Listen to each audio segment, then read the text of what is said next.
You know that feeling when you're caught in the current of modern life, just rushing, optimizing, connecting, but it feels like you're not really getting anywhere meaningful? Well, in this explainer, we're going to explore Lou Marinoff's The Power of Dao. It's not about a quick fix, but more like a timeless compass for finding your natural rhythm in this pretty chaotic world. So, let's dive in. This quote just hits the nail on the head, doesn't it? It perfectly captures the irony of our time. I mean, we're surrounded by all these devices that promise constant connection, but studies show we've actually never been lonelier. We try to fill every single second with tasks to be as efficient as possible, and what happens? We end up completely burned out. This is exactly the kind of challenge that Taoist philosophy can help us navigate. So, here's the path we're going to take today. We'll start by really understanding this modern sense of disconnection. Then, we'll get into the core foundations of what's called the way.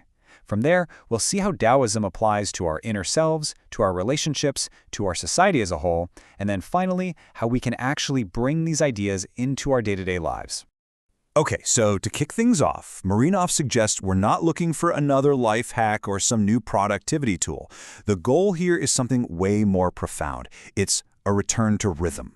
It's all about rediscovering a more natural, harmonious flow that, let's face it, we've kind of lost amid all the constant noise and pressure of the modern world. All right, now that we've kind of put our finger on this feeling of being out of sync, let's explore the foundational principles of the Tao. And, right at its very heart, there's this fascinating and honestly deeply profound paradox. This first idea really resists easy answers. See, the Tao isn't a concept you can just memorize from a book. It's an experience you have to feel. It's like trying to describe the taste of honey to someone who's never had it, or explaining that feeling of deep love. The words can only point you in the right direction. They can never, ever fully contain the real experience. Why don't you pause for just a moment and think about this in your own life? What experiences or relationships do you have that just defy simple labels? Maybe it's a creative drive you can't quite put into words. Just acknowledging these unspeakable truths in our lives, that's really the first step toward understanding the Tao. This is where Taoist thinking can really challenge our usual mindset, right? We're taught to be forceful, to accumulate things, to always be on the move.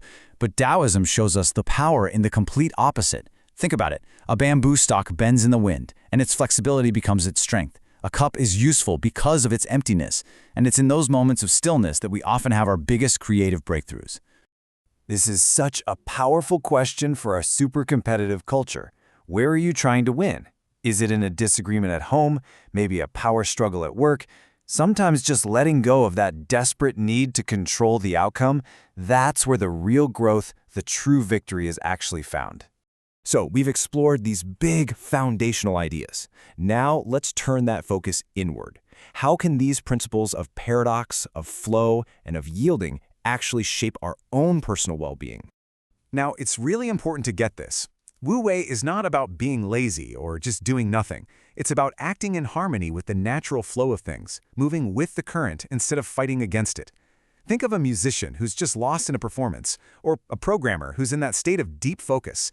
The action seems to flow through them. It's a natural, totally effortless expression of who they are. And you can practice this so simply in your daily life. Seriously, tomorrow, when you do a simple task, like washing the dishes, just try to be fully present. Put your phone away, turn off the podcast, and just immerse yourself in the experience. The warm water, the sound, the movement. Just notice how it feels to simply flow with one thing at a time. So, from a Taoist perspective, health isn't just about not having symptoms. It's a state of profound inner balance. And this really speaks directly to modern problems like chronic stress and burnout, which are basically states of deep imbalance. Just like in the case study, true healing often comes from restoring that inner harmony, not just fighting the symptoms on the surface. Let's actually try this right now. Go ahead, place a hand on your chest, take one slow, deep breath, and just gently ask yourself that question. What part of me needs softening today? Is it the tension in your shoulders, your jaw, or maybe it's a rigid opinion you're holding on to, or a harsh judgment? Just notice it without feeling like you need to fix anything. We all have this inner voice of wisdom, this deep intuition, but it's so often silenced by the noise of our daily lives and all our inner critics. Taoism encourages us to just listen for that quiet wisdom inside.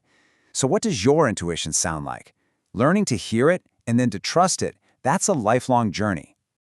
Okay, so now let's extend these ideas beyond our own inner world and into our connections with other people. How can these principles of balance and flow make our relationships richer? You see, harmony in relationships isn't about two people being exactly the same. No way. It's about the beautiful, dynamic dance of their differences. It's like two partners in a dance, right? One might lead while the other follows. One might be really expressive while the other is more receptive. And together, they create this synergy that's so much greater than what either could be alone. Think about your closest relationships for a second. Do you tend to be the more expressive one or the more receptive one? And does that role shift depending on who you're with or what's going on? Understanding this dynamic isn't about judging one role as better, but about just appreciating the unique, harmonious dance you create together. All right, let's zoom out even further. We can actually apply this same lens to the structures of our society. Could Taoist wisdom offer a different way to think about leadership, our economy, and even how we learn? A Taoist leader is more like a wise gardener than a commanding general. They don't try to force growth, they cultivate the conditions for it to happen naturally. I mean, this is a radical departure from our typical leadership model, which often rewards the loudest, most dominant voice and mistakes force for real strength. A Taoist leader knows that true power lies in empowering others to flourish. Our society is kind of built on this myth of endless growth, that more is always better. More money, more status, more stuff. Daoism invites us to really question this relentless chase and to discover the quiet strength and contentment that's found in just enough.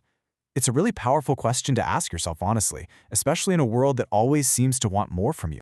So we've explored the really profound wisdom of Taoist philosophy, from our own inner lives all the way to the fabric of society.